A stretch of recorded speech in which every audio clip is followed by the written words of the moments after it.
Since birth-giving was the only true mark of divinity in primitive belief, the first gods to claim any sort of supremacy had to claim also the ability to give birth.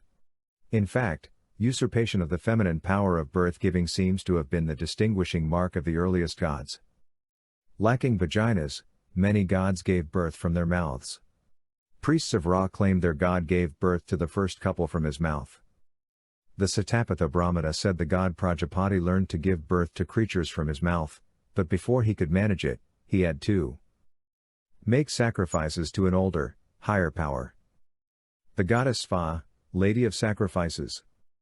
According to the Padma Purana, a god named Shukra C. was born from Shiva's penis, after living in Shiva's belly for 100 years. However, this was not a proper maternal type birth.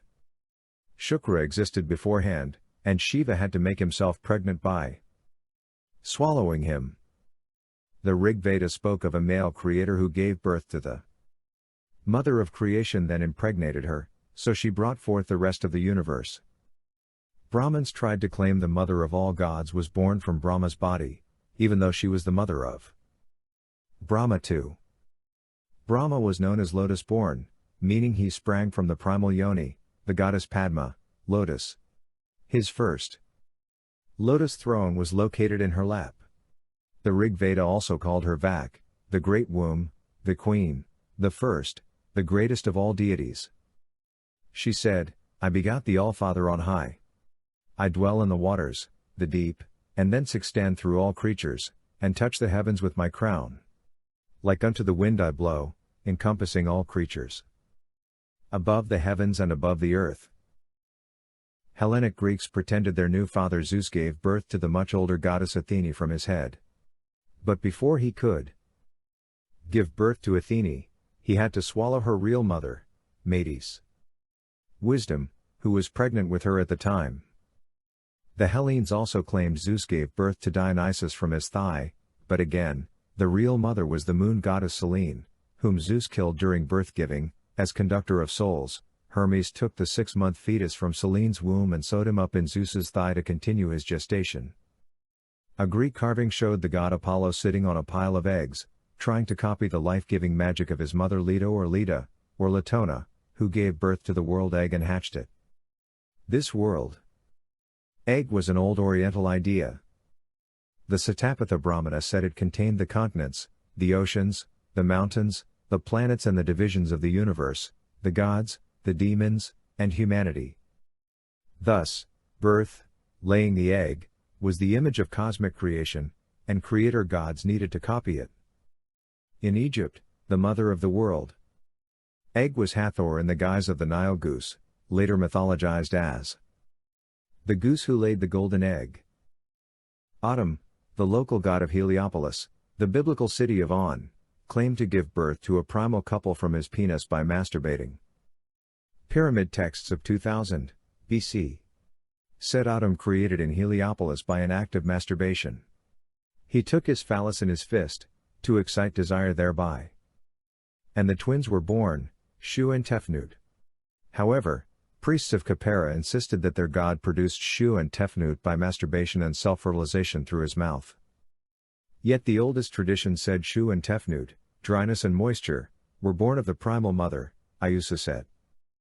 Like the biblical god who copied her many centuries later, she not only created the first couple but also brought forth light as her first act of creation.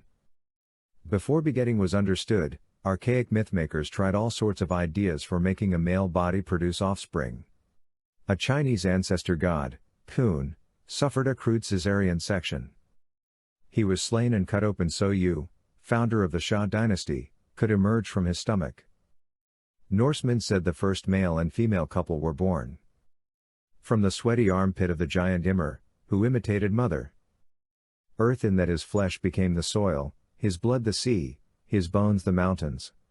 Ymir's skull became the dome of the heavens, support. At 4 corners by 4 dwarves, Austri, Vestri, Nordri, and Sudri. East, west, north, and south, northern copies of the sons of Horus.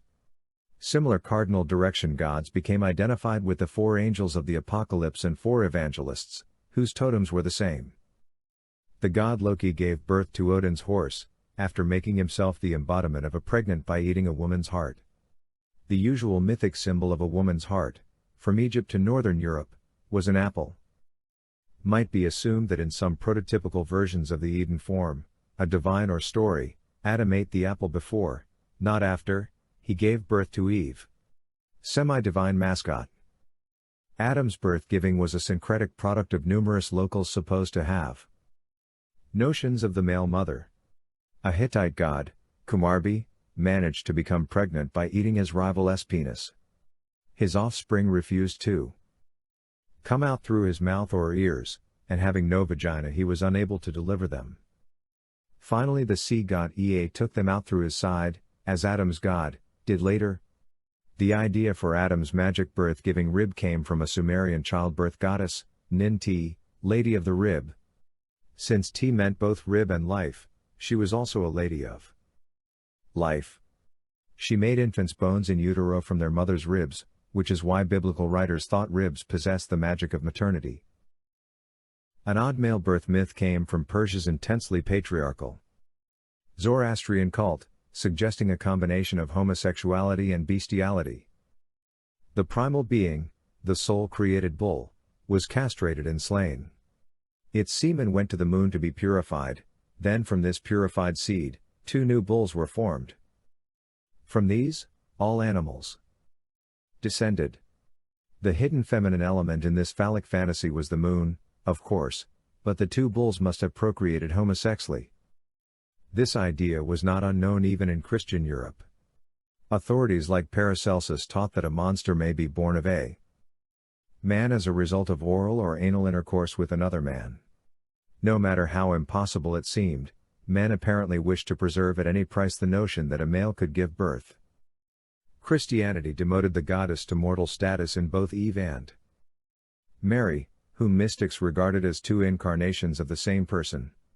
In both incarnations, she was a mother of her father. Gnostic Gospels said Adam came into being from the virgin earth, who was none other than Eve. The story of her birth from Adam was a late, distorted version of the myth. Unless the male spirit is able, as in mathematics, to construct a purely abstract world, it must make use of the nature symbols originating in the unconscious. But this brings it into contradiction with the natural character of the symbols, which it distorts and perverts.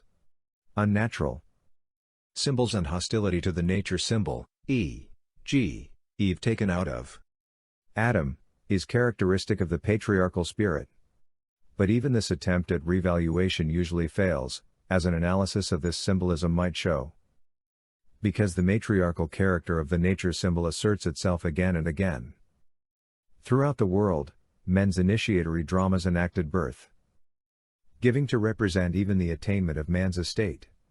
Apparently, men could think of no better way to adopt new members into their fraternities than to make the novices symbolically dead and reborn. Often from a male mother.